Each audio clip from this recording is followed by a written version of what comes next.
Et si une question, une seule, pouvait faire trembler les fondations d'un pouvoir corrompu? Imaginez une salle austère à Ouagadougou, écrasée sous la lumière blafarde des néons. Les murs respirent le secret, la peur circule entre les costards serrés des ministres. Ils échangent des regards fuyants, mains crispées sur des dossiers gonflés de mensonges. L'atmosphère est électrique. Au cœur de cette tension, une révélation éclate. Une somme colossale, des dizaines de millions de francs destinés à bâtir des hôpitaux pour les villages oubliés, s'est volatilisée. L'argent du peuple, censé sauver des vies, s'est évaporé.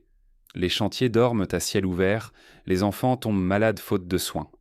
Le ministre responsable, piégé, tente de détourner la tempête. Il accuse l'absence de ses subordonnés, se cache derrière des excuses fragiles. Mais autour de la table, personne n'est dupe. Chacun sent que la vérité rôde, prête à exploser. Ibrahim Traoré, assis droit, demeure impassible. Son regard tranquille fixe le ministre, ne cédant rien à la panique ambiante. Le silence devient étouffant, une chape de plomb où chaque respiration trahit la peur. Tous savent que ce moment peut tout faire basculer. Les enjeux sont vertigineux. Derrière ces sommes disparues, ce sont la vie d'enfants innocents, l'espoir d'un peuple, la confiance dans l'État qui vacille. La justice et la dignité collective tiennent à un fil, prêtes à s'effondrer ou à renaître. Soudain, un frémissement traverse la salle. Ibrahim se penche, prêt à briser l'omerta d'une seule phrase. Une question claire et implacable qui pourrait pulvériser des années d'impunité et rallumer la flamme d'un espoir collectif. Parfois, il suffit d'un acte de courage pour changer le destin d'un pays. Mais comment ce duel tendu a-t-il éclaté? Et pourquoi cette question menace-t-elle de tout bouleverser? Revenons à la source de cette confrontation. Le passé d'Ibrahim Traoré et le contexte politique du Burkina Faso détiennent les premières clés de cette crise. Pour comprendre l'onde de choc qui secoue la salle, il faut remonter aux origines du scandale. Mais tout a commencé bien loin des dorures du pouvoir. Bien avant les éclats des salons officiels de Ouagadougou, Ibrahim Traoré, alors loin des projecteurs, s'était aventuré jusqu'à Gando, un village perdu à près de 200 km de la capitale. La route, longue et poussiéreuse, traversait des terres oubliées du temps. Mais Ibrahim refusait de déléguer. Il voulait voir, toucher, comprendre la vie de son peuple. Ce jour-là, au cœur du village, un bâtiment étrange attira son attention. Silencieux, il dressait ses murs nus et ses poutres rouillées sous le soleil du Sahel. C'était un hôpital à moitié construit, abandonné, promesse brisée, ensevelie sous la poussière. Les villageois s'étaient rassemblés devant la ruine, certains en larmes, d'autres figés par la honte et la lassitude. Parmi eux, Mariama, une vieille femme à la démarche lente, s'avança. Son visage portait les traces de 1000 batailles perdues. « Monsieur le Président, voici tout ce qu'il nous reste de l'hôpital promis », murmura-t-elle. Sa voix ne trahissait ni colère ni plainte, seulement le poids d'un désespoir hérité des années d'attente. À ses côtés, un homme tenait sa petite fille, Nafisa. Elle avait la peau brûlante de fièvre, le regard éteint, les joues d'un creuset. Son père, la gorge serrée, confia « Elle est malade depuis plus d'une semaine. Ici, il n'y a pas de clinique. L'hôpital le plus proche est à 80 km et nous sommes trop pauvres pour payer le trajet. Si ce bâtiment était achevé, peut-être… » Ibrahim prit la main de l'enfant. Dans ses yeux, il lut la détresse de tout un peuple. À cet instant, la réalité s'imposa, brutale, plus forte que n'importe quel discours. Ce n'était plus une question de politique, mais de vie ou de mort, d'espoir ou d'abandon. Une révolte froide monta en lui, suivie d'une détermination nouvelle. Combien d'autres Mariama, combien d'autres Nafissa attendaient qu'on les écoute enfin? C'est là que tout bascula pour Ibrahim Traoré. Il rassembla l'équipe locale. D'une voix ferme, il déclara « Je veux savoir où est passé chaque franc, chaque franc ». La gestion n'était plus une affaire de procédure, mais de dignité et de justice. Fermer les yeux sur la détresse, c'est condamner des enfants comme Nafisa à disparaître dans l'oubli, c'est plonger des familles entières dans un désespoir muet. Ici, la corruption n'était pas une abstraction. Elle avait un visage, elle volait l'enfance, elle détruisait l'avenir. Mais ce jour-là, Ibrahim fit un serment silencieux. Il ne détournerait plus jamais le regard. La misère n'aurait plus le dernier mot, du moins pas tant qu'il aurait la force de se battre. Ce serment allait déclencher une tempête, bien au-delà des frontières de Gando. Car en posant une simple question, Ibrahim venait de fissurer l'édifice du silence. Quand la vérité menace les puissants, le système tout entier se replie, prêt à tout pour sa survie. Dès qu'Ibrahim exige un audit sur la disparition de l'argent destiné aux hôpitaux, la vieille mécanique s'enclenche. Ouédraogo, ministre aguerri, déploie sa stratégie classique. Il rejette la faute sur des subalternes, accuse des collaborateurs absents, fait circuler des rapports falsifiés. Il modifie des documents, brouille les pistes, multiplie les contrefeux. Tout est fait pour gagner du temps et protéger sa réputation. Dans l'ombre, le réseau corrompu, longtemps certain de son impunité, vacille. Les couloirs bruissent de murmures fébriles, les téléphones ne cessent de sonner, les nuits deviennent interminables. On efface des preuves, on tente d'acheter le silence des témoins. Des ordres tombent, brûler des dossiers, transférer des fonds dans de fausses sociétés, inventer de nouveaux alibis. Chacun retient son souffle, conscient que le moindre faux pas peut tout faire basculer. Face à ce mur, l'équipe d'enquêteurs d'Ibrahim s'avance avec une détermination froide. Ils scrutent les flux financiers, suivent patiemment la piste de chaque transaction douteuse. Derrière chaque nom, ils trouvent dans des sociétés écrans des comptes secrets ouverts à l'étranger, des signatures étrangement similaires sur des contrats suspects. Petit à petit, le puzzle se recompose. La corruption ne s'arrête pas au ministère. Elle englobe des entreprises, des familles puissantes, tout un écosystème soudé autour du vol de l'argent public. À mesure que les preuves s'accumulent, la panique gagne les hauts fonctionnaires. Certains diplomates proposent à Ibrahim de tout étouffer, négocier une sortie honorable, préserver la stabilité du pays. Mais Ibrahim refuse, intransigeant. Pour lui, la vérité et la dignité du peuple valent plus qu'une paix factice. Il sait ce qu'il risque, l'isolement, la trahison, la colère silencieuse des élites. La tension grimpe. Ibrahim sent les regards pesants, entend les rumeurs, pressent la menace. Il sait qu'il peut tout perdre. Son poste, le respect de ses pairs, peut-être même sa sécurité. Pourtant, il avance, soutenu par le souvenir de Nafissa, par la voix épuisée de Mariama, par le rêve d'un pays où chaque centime public sert réellement le peuple. Le moment de vérité approche. Bientôt, tout le gouvernement sera réuni, les regards fixés sur Ibrahim. Le ministre Ogo, ses alliés et ses accusateurs seront face à la vérité, sans échappatoire. Qui aura le courage de choisir la justice alors que le système vacille autour d'eux? Dans la salle, chacun retient son souffle. L'affrontement final va sceller le destin d'un pays tout entier. Face à la vérité nue, il n'y a plus d'endroit où se cacher. Dans la salle, le silence est lourd. Ibrahim Traoré fixe le ministre, son regard acéré ne scille pas. Sa voix, calme mais inflexible, déroule les faits. Les transferts illicites, l'argent détourné, les comptes au nom de la belle famille et des proches du ministre. Toutes les preuves sont là, exposées sur la table comme des lames prêtes à trancher le mensonge. Les autres ministres retiennent leur souffle. Le ministre incriminé tente de se défendre. Il accuse ses subordonnés, parle d'erreurs administratives, cherche à dissoudre la vérité dans la confusion. Mais cette fois, il n'y a pas d'échappatoire. Ibrahim avance d'un pas, puis lance la question qui brise toutes les défenses. Si c'était votre enfant qui mourait faute d'hôpital, que voudriez-vous qu'on fasse au voleur? La question claque, tranchante, imparable. Le ministre baisse les yeux. Ce n'est plus la politique qui parle, mais la justice, l'humanité nue. Un frisson parcourt la salle. Chacun sent la honte affleurer, la peur d'être, à son tour, démasqué. Ibrahim ne laisse aucune place à l'ambiguïté. Son verdict tombe sans appel. Le ministre est révoqué immédiatement. Une enquête judiciaire est ouverte sur le champ. Mais il va plus loin. Il scrute chaque ministre, un par un, et rappelle leurs responsabilités collectives. Si vous saviez, si vous avez fermé les yeux, vous êtes complice. La nouvelle se répand en quelques heures, portée par le souffle fiévreux des réseaux sociaux. La vidéo, captée sur un téléphone, devient virale. Elle circule de la plus petite radio rurale aux télévisions des grandes villes. Dans les heures suivantes, 3 autres ministres démissionnent, incapables de porter le poids du scandale. Dans la rue, l'espoir gronde, mêlé à la crainte. Pour la première fois depuis des années, les gens se demandent si la justice est possible, si le changement peut vraiment advenir. Les parents pensent à leurs enfants, aux promesses gâchées, à l'avenir qu'il reste à sauver. Certains applaudissent, d'autres retiennent leur souffle, craignant d'espérer encore. Tout peut basculer ici. Si le mouvement s'arrête, le cynisme et la corruption reprendront leurs droits. Mais si le courage d'Ibrahim rallume la flamme, une ère nouvelle peut commencer, portée par l'exigence de justice et la puissance d'une seule question. La tension ne faiblit pas, chacun sait que la suite décidera du sort du pays. Ibrahim s'apprête à affronter le dernier obstacle, là où tout se joue. Il arrive qu'un seul geste rallume la flamme d'un peuple endormi. Ce matin-là, Gando s'éveille sous une lumière nouvelle. L'hôpital, naguère ruine muette, s'élève fier, ses murs éclatants, ses fenêtres ouvertes sur le vent de l'espoir. Les habitants, rassemblés, laissent couler leurs larmes devant l'inauguration. Mariama, la doyenne, serre la main de Nafissa, dont le sourire retrouve un éclat oublié. La petite a survécu, guérie. Mariama embrasse Ibrahim, la voix tremblante. « Vous avez rendu notre dignité. » Ibrahim, debout face à la foule, refuse les éloges. Il lève la main. Ce n'est pas de la charité, mais votre droit. Le droit d'être soigné, le droit à la justice, le droit de vivre. La corruption n'est pas morte. Notre lutte commence à peine. Les mots claquent, brisent la résignation. Un frisson parcourt la foule, la torpeur d'année s'efface un instant. La presse nationale s'empare de l'événement. Un simple fait devient symbole. Les millions de francs récupérés grâce à l'audit servent déjà à bâtir d'autres hôpitaux, loin, dans des villages oubliés. Peu à peu, l'espoir voyage. Les regards changent. On recommence à croire que la transparence et la justice sont possibles.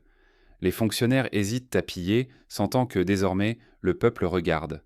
La question d'Ibrahim, où est passé l'argent du peuple, sort des palais, traverse les marchés, les écoles, les familles. Elle devient une légende. Un président qui n'a pas détourné les yeux, qui a posé la question à voix haute. Les enfants jouent à Ibrahim et inventent des procès où la vérité gagne. Une génération se lève, persuadée qu'on peut dire non à l'injustice. Mais l'incertitude demeure. Est-ce une victoire passagère ou le début d'un vrai changement ? Certains s'inquiètent. L'ancien système guette, prêt à refermer ses griffes, a étouffé la révolte. Pourtant, d'autres voient en poindre une culture nouvelle, celle de la responsabilité, de l'intégrité, d'une fierté retrouvée. Il n'a suffi que d'une voix qui ne s'est pas tue, d'un acte pour rappeler que la dignité d'un peuple n'a pas de prix. Mais chaque victoire a un prix. Dans l'ombre, des adversaires préparent leur riposte, bien décidés à reprendre le contrôle. Et vous, auriez-vous le cran de poser la question qui dérange tout ? Face à l'injustice, oseriez-vous simplement demander « Où est passé l'argent ?» La puissance de cet instant ne provient ni de lois complexes, ni d'institutions pesantes, mais du courage humain qui brise le silence. Ibrahim Traoré n'a pas seulement dénoncé la corruption. Il a rappelé à tous, dans la salle et au-delà, qu'au-delà de chaque somme détournée, il y a des destins. Des enfants malades, des familles inquiètes, des villages oubliés par le pouvoir. En posant une unique question, il a arraché le masque de l'indifférence. Il a forcé la honte à se montrer, il a exigé la lumière là où régnaient les excuses. Ce geste simple en apparence a rallumé une flamme.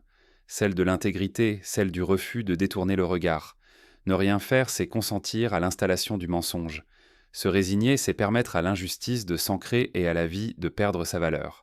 Mais oser réclamer des comptes, même avec une voix hésitante, c'est bâtir le futur. C'est rejeter la victoire du cynisme. Nous avons tous la capacité d'agir, pas forcément en dirigeant un pays, mais en exigeant chaque jour que l'humain prime sur le profit, que la vérité soit dite, que la dignité soit respectée. Nos voix, même discrètes, s'additionnent en un cri collectif que les puissants ne peuvent ignorer. Le vrai courage n'est pas l'absence de peur, mais la persévérance de la justice malgré la peur. Ibrahim Traoré a prouvé qu'une question toute simple peut avoir des retombées immenses. Et si au lieu de détourner les yeux, nous choisissions chacun à notre place d'affronter les problèmes, si nous osions exiger encore et encore des comptes de la part de nos élus. C'est ainsi que la société évolue. Pas en un jour, ni par une unique loi, mais chaque fois qu'un citoyen refuse de laisser s'éteindre l'espoir. Alors, la prochaine fois que vous entendez une statistique qui glace, souvenez-vous, ce sont des vies. La prochaine fois que l'on vous dit « c'est ainsi », demandez « pourquoi ?» Tenez la flamme du changement vivante. Exigez l'intégrité, refusez l'indifférence. Le changement débute toujours par une question. Serez-vous celle ou celui qui osera la poser ? Mais cette histoire, aussi puissante soit-elle, ne se limite pas à un simple acte isolé. Pour comprendre l'ampleur de ce geste, il faut replacer la scène dans l'histoire des peuples qui, un jour, ont refusé de se taire. Prenons l'exemple de l'Inde, où la question lancée par Gandhi « Pourquoi obéir à une loi injuste ?» a déclenché une révolution silencieuse. Ce n'était pas une armée ni un arsenal, mais une interrogation courageuse. Elle a mené à la marche du sel, mobilisant des milliers d'Indiens contre le colonialisme britannique. Par une simple question, un peuple entier s'est dressé. Ou encore, en Afrique du Sud, quand une adolescente du nom d'Hector Peterson, lors du soulèvement de Soweto en 1976, a payé de sa vie l'audace d'exiger l'égalité. Là aussi, tout a commencé par une question. Pourquoi n'avons-nous pas les mêmes droits ? Ce cri porté par des enfants a fissuré l'apartheid. Plus près de nous, au Burkina Faso même, l'insurrection populaire de 2014 a renversé un régime de 27 ans, porté par des jeunes, des femmes, des hommes ordinaires qui ont osé demander des comptes. Le slogan « Plus rien ne sera comme avant » n'était-il pas en réalité une question posée au pouvoir ? À chaque fois, le point de bascule n'est pas une violence aveugle, mais l'irruption de la vérité. Une vérité portée à voix haute qui oblige chacun à sortir de l'ombre. Il suffit d'une question, d'un refus, d'un élan de conscience collective pour que même l'État le plus ancré dans ses habitudes vacille. Revenons à la scène de Ouagadougou. Imaginez un instant que la question d'Ibrahim ne trouve aucun écho, qu'aucun ministre n'ait été révoqué, qu'aucune enquête n'ait été lancée. Que se passe-t-il alors? En l'absence de réaction, la corruption s'enracine. Les villages restent sans hôpitaux, les enfants meurent en silence. Les citoyens perdent la foi en la justice. L'indifférence se mue en fatalisme. Et le cynisme devient la norme. Mais lorsque la question est posée et la lumière faite, tout change. Des citoyens ordinaires se découvrent une force nouvelle. Ils commencent à signaler les irrégularités, à se regrouper en comités de vigilance. Des enseignants racontent à leurs élèves l'histoire de Gando, des journalistes enquêtent, des radios locales organisent comme des débats. Les ONG s'emparent du dossier, proposent des formations à la gestion transparente des fonds publics. Concrètement, des mesures voient le jour. Les appels d'offres deviennent publics. Les marchés sont affichés sur les places des villages, chaque dépense expliquée. Des plateformes numériques sont créées pour dénoncer anonymement les pots de vin. Des audits citoyens sont organisés chaque trimestre où chacun peut venir demander des comptes aux élus. Un village voisin, inspiré par l'exemple de Gando, décide de monter une coopérative de construction. Les jeunes y apprennent à bâtir eux-mêmes des dispensaires, à surveiller la bonne utilisation des matériaux. Un comité de maire veille à la nutrition des enfants, alertant les autorités en cas de pénurie. Dans la capitale, des étudiants créent une application mobile permettant à tout citoyen de suivre en temps réel l'avancement des chantiers publics. Les détournements deviennent plus difficiles, car chaque retard, chaque facture suspecte est immédiatement signalée. Les ministres savent que désormais le peuple observe. Petit à petit, la transparence devient contagieuse. Dans les écoles, on enseigne l'histoire de la question d'Ibrahim comme un exemple de citoyenneté active. Les enfants apprennent que la justice n'est pas une affaire d'adultes, mais une exigence de tous les âges. On organise des concours de débat sur le thème « Que ferais-tu si tu découvrais un vol d'argent public ?» Mais la vigilance est de mise. Les réseaux corrompus, loin de disparaître, s'adaptent. Ils cherchent de nouveaux moyens de contourner la loi, de brouiller les pistes. Certains tentent de discréditer les lanceurs d'alerte, d'intimider les journalistes, de semer le doute dans la population. Face à ce retour de l'ombre, des associations se mobilisent pour protéger les témoins et garantir la liberté d'expression. Des campagnes de sensibilisation sont lancées pour rappeler que le silence est complice du vol. On distribue des brochures expliquant comment signaler une malversation, on forme des comités de quartier à la surveillance budgétaire. Au niveau national, le gouvernement institue un conseil pour la transparence composé de citoyens, de juristes, de médecins, d'enseignants. Ce conseil a pour mission de vérifier chaque dépense publique, de publier des rapports trimestriels, de proposer des réformes. Mais rien n'est jamais acquis. L'histoire regorge d'exemples où le souffle du changement échoue, faute de vigilance. En Haïti, après la chute de Duvalier, des espoirs immenses ont été trahis par de nouveaux détournements. Au Nigeria, les fonds du pétrole ont été siphonnés année après année, malgré les protestations. La leçon est claire, une victoire contre la corruption n'est jamais définitive. C'est pourquoi la question d'Ibrahim est plus qu'un verdict. C'est un appel à la responsabilité permanente. Elle invite chaque citoyen à veiller, à s'informer, à exiger des comptes. Elle rappelle que le courage est contagieux, mais que la résignation l'est tout autant. Pour que l'élan de Gando ne soit pas qu'une parenthèse, il faut l'ancrer dans des lois, des pratiques, une culture. Il faut enseigner l'intégrité, récompenser la probité, protéger ceux qui parlent. Il faut rendre la honte aux voleurs et la dignité au peuple. Et si demain, vous assistiez vous-même à une injustice, quelles seraient vos premières étapes? Premièrement, recueillir les faits. Noter les détails, les sommes, les noms. Prendre des photos, demander des reçus, garder une trace écrite. Deuxièmement, chercher des alliés, voisins, collègues, associations, journalistes. Plus on est sans nombreux, moins on peut être réduit au silence. Troisièmement, alerter les autorités compétentes, mairie, inspection, presse locale. Si celles-ci restent sourdes, utilisez les réseaux sociaux pour faire connaître l'affaire, tout en protégeant l'anonymat des témoins. Quatrièmement, persévérer. La corruption compte sur l'usure, sur la lassitude. Racontez l'histoire autour de vous, organisez des réunions, invitez des personnalités à prendre position. Ne vous laissez pas intimider, enfin ne jamais oublier la dimension humaine. Derrière chaque détournement, il y a des visages, des histoires. Racontez-les. Donnez la parole à ceux qui souffrent, mettez en lumière les conséquences concrètes. Une école qui ne voit jamais le jour, un dispensaire sans médicaments, un puits abandonné. À Gando, ce sont ces histoires qui ont changé la donne. Ce sont les larmes de Mariama, la fièvre de Nafissa, le courage tranquille d'Ibrahim. Ce sont eux qui ont soufflé sur la braise. Alors la prochaine fois que vous entendrez parler d'un scandale financier, rappelez-vous que ce ne sont pas que des chiffres, mais des vies. Exigez la transparence. Posez la question. Et si, à votre tour, vous étiez le maillon qui fait basculer la chaîne? Le chemin est long. Les obstacles sont nombreux. Mais chaque pas compte. Chaque voix qui s'élève brise un peu plus le mur du silence. Et c'est ainsi, peu à peu, que l'on construit un pays où la vérité n'est plus une exception, mais une règle. Le Burkina Faso, comme tant d'autres nations, est à la croisée des chemins. L'histoire retiendra-t-elle le nom d'une génération qui a osé demander où est passé l'argent, ou celui d'un peuple résigné? Le choix nous appartient tous. Ibrahim Traoré a montré la voie. Il ne tient qu'à nous de la suivre, chacun à notre mesure. Car au bout du compte, la plus grande force d'un peuple n'est pas dans ses armées, ni dans ses lois, mais dans le courage de ses questions. Alors serez-vous de ceux qui demandent ou de ceux qui se taisent? Chaque question a le pouvoir d'ébranler l'injustice. Chaque voix compte. N'oubliez jamais, le changement commence toujours par une seule question.